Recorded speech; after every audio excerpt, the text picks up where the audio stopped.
Hello, and welcome to Ideas with Diana on this Monday, February 15th, 2021.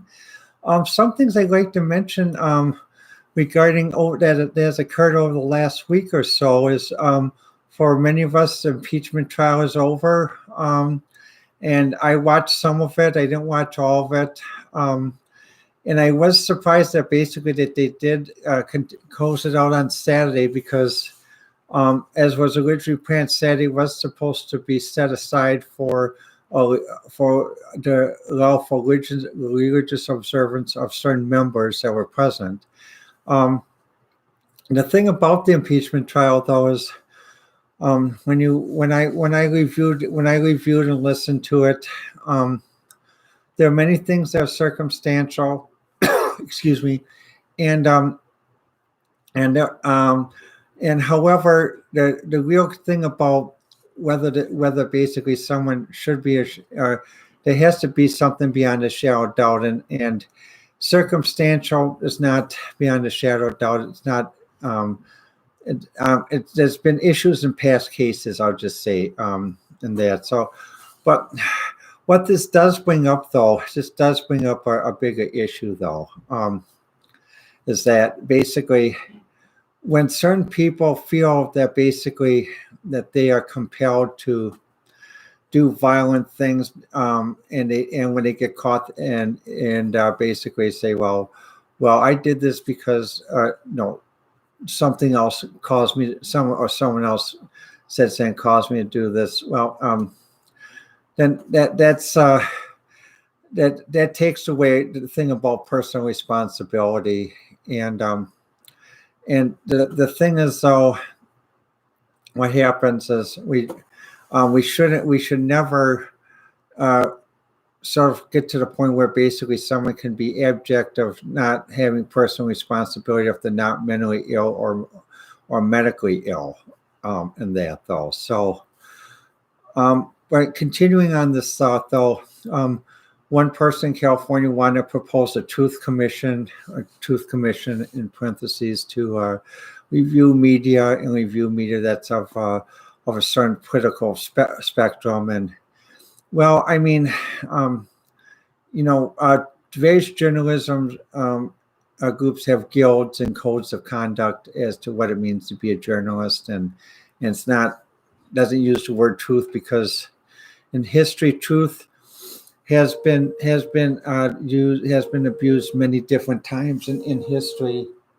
And the thing is, what happens though with the word truth, it can have a very broad definition. And the thing is about that is just the thing is what happens. Just to give an example, though. In the Slavic culture and Slavic languages, as Russian, Polish, and Eastern European languages, truth is actually referred as actually the word pravda, and for many generations and many hundreds of years and thousands of years, pravda meant truth. But now, when someone says pravda in the other context, they think of the newspaper, and they think of the political organ of the newspaper, and it's like, well, and this is where basically this definition goes like this to very broad. And so basically, in many Slavic languages, many people have expression of someone that they feel someone is using the word truth in the wrong way. They'll say, "Oh yeah, tak pravda," which means it says it means like truth.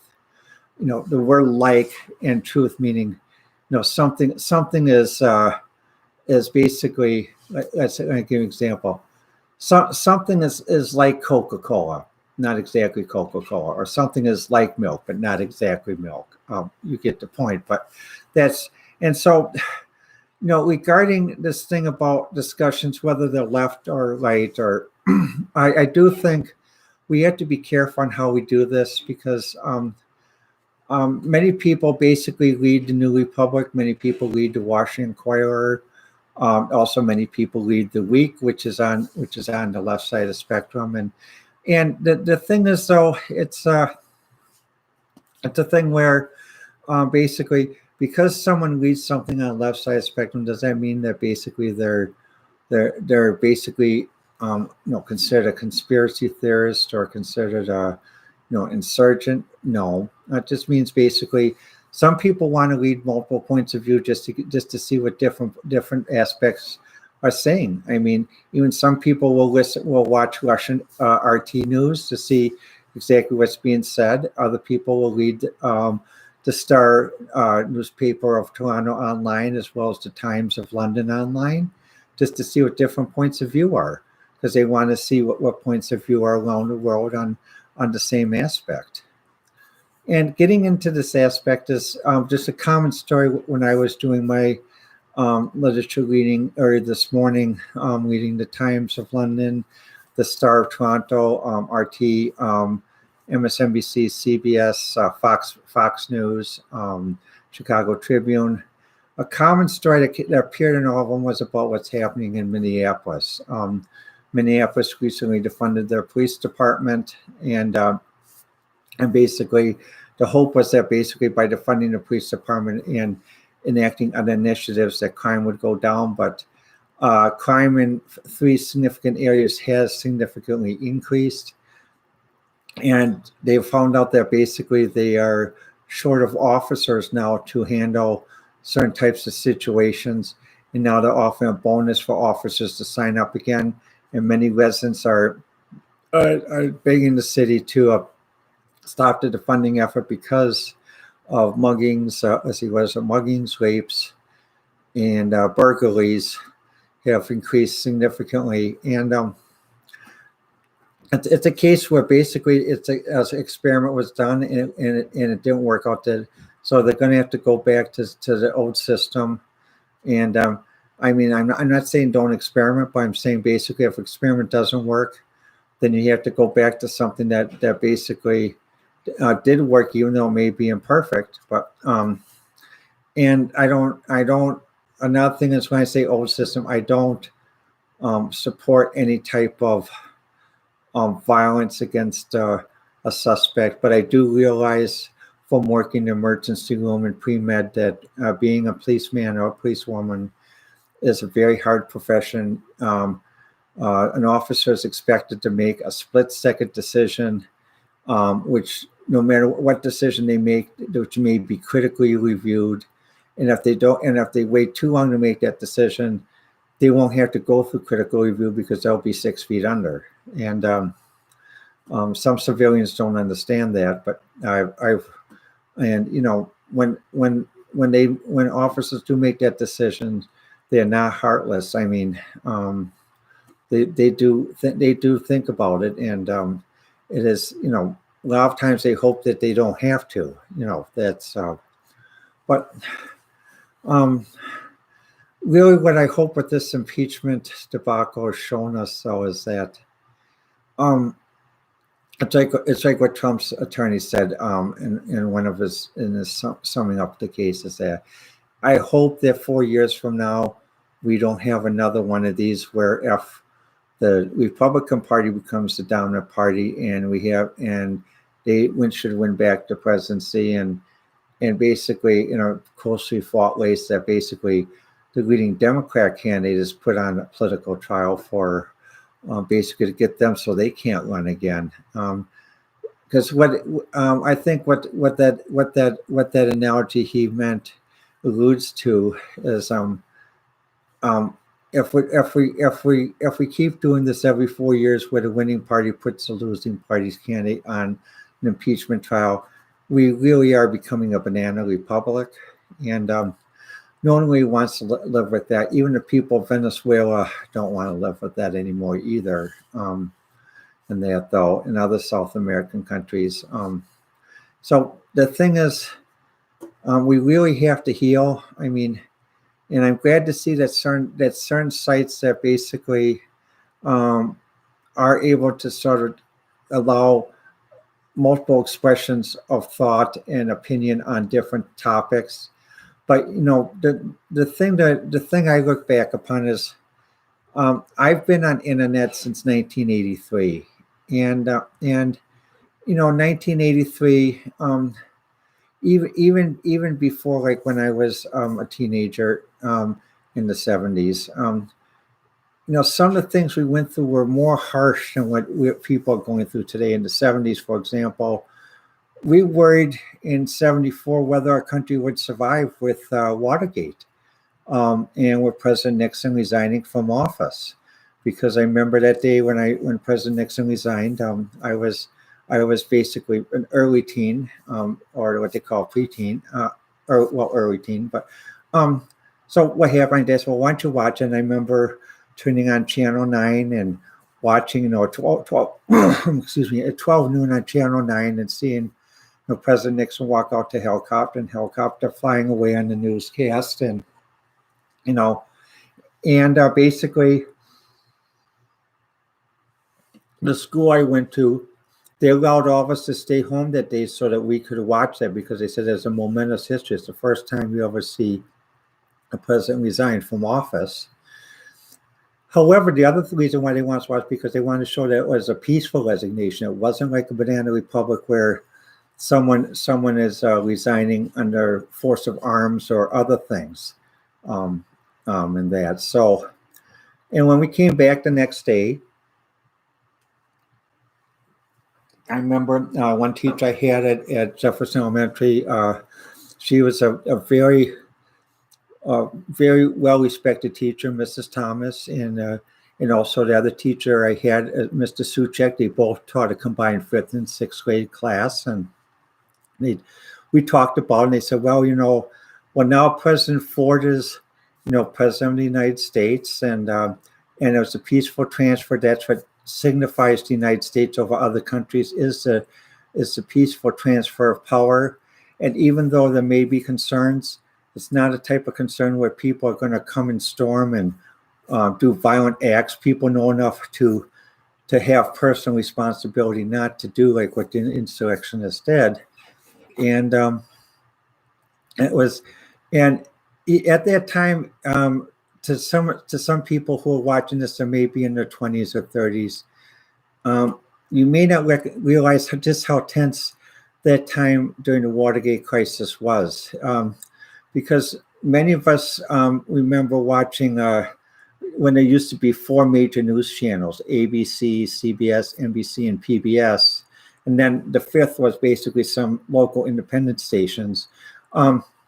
We like for example, like for my family, we found about just how bad Watergate became when we were watching All in the Family, and CBS had a special flash interruption that said, "We interrupt this program to bring you a special news announcement. The Democratic complex at the Watergate, at the Democrat office at the Watergate complex has been broken into by 3 burglars, and they have been caught." And those were known as the White House plumbers. And what happened was basically at that time I was saying it was the biggest viewing night for TV, because many people stood home Saturday night then, basically. And they went out Friday night, but they stood home Saturday night. And so many people heard this, and many people were shocked. People who were even like considered conservative, and some who were considered very liberal. But there's something that's different that happened then. It wasn't basically like a divide. It wasn't like, well, use pop. It wasn't like a divide where conservatives went in the wall if you tried to talk to a liberal, and liberals went in the wall if you tried to talk. No, it was like basically next morning when that happened, I and my family, we went to had breakfast at Big Boy. We saw a few friends that were having coffee. My dad was having coffee. I was having milk, and my mother was having coffee. And what happens? They came up and they said, "Well, Hank, what do you think about what you saw last night?" And I said, "Yeah, that's quite shocking." And what happens? They knew that my dad was a Republican, my mother was a Republican. The person talking to my dad was a friend of his, went to school as a Democrat, and said, "Well, what do you think we should do?" And I said, "Well, let's take a look and see. But main thing is, that we're Americans first. So let's." He said, "So you're right, we are.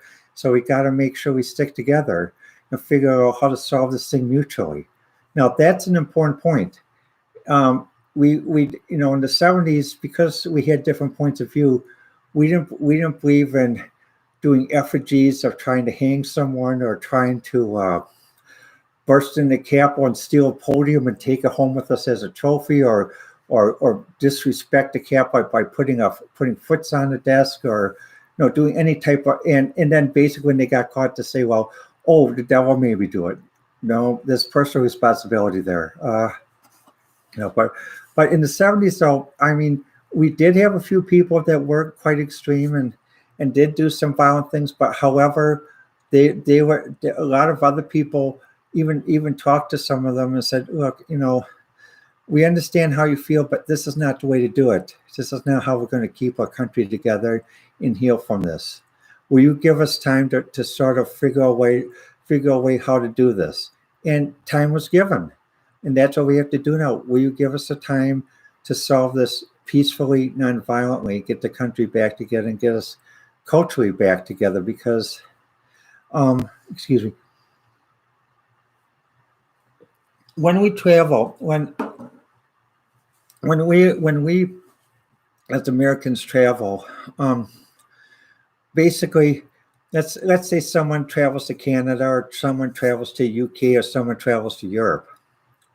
When we travel, we're referred to as Americans, just that, Americans. But in the United States, we subdivide ourselves. We're liberal Americans. We're conservative Americans. We're all alt-right. We're alt-left. We're Polish Americans. We're German Americans. We have all these subdivisions.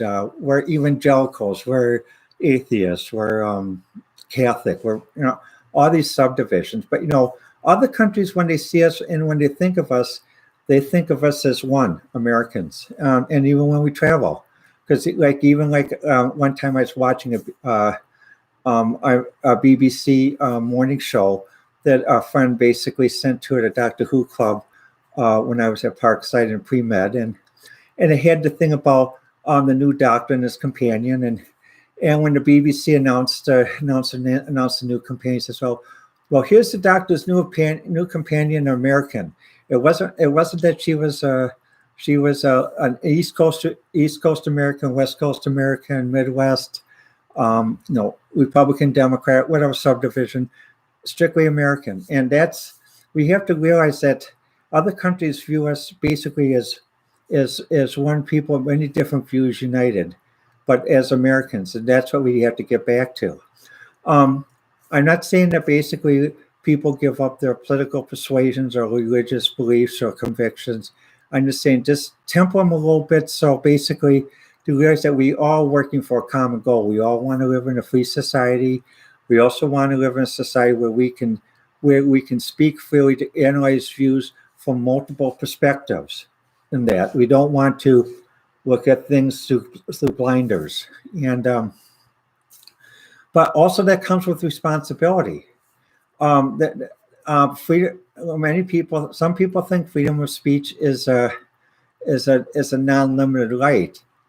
Actually, freedom of speech is a limited right. You have a right to a certain level of freedom of speech. For example, you can't go in a movie theater and yell fire and cause a panic, because basically people get hurt and people could get killed. But the thing is, now it's different from someone in a movie theater yelling fire and causing a panic. People can get hurt. Is first, basically, there's proof that someone can prove that there was a direct intention of that person to cause a panic, and they can also prove a direct cause and effect. As soon as that person said it, it happened right away. There's no time delay. And the other thing about that is basically when people are questioned afterwards, they don't say, well, I ran out of theater because this person said this. They say I ran out of theater because I heard that there was a danger, and that's different than what was tried at the impeachment. And however, the limited freedom of speech is something that people do need to realize. And also, the other thing is about when people came to DC on January 6th, and some people bought weapons and other things. It's like, really, that is not a protest. That is an insurrection. That's not. It's like one time a friend of mine showed me a picture of someone walking into a fast food restaurant in one state, with an AK-47 on his back and saying needed self defense. And this was in a conservative state, and even the commentator wrote the article, who was a conservative, said, "No, you don't need an AK-47 for self defense, and you don't need to walk into fast food." That was done simply as a stupid show of force, and they emphasized the word stupid.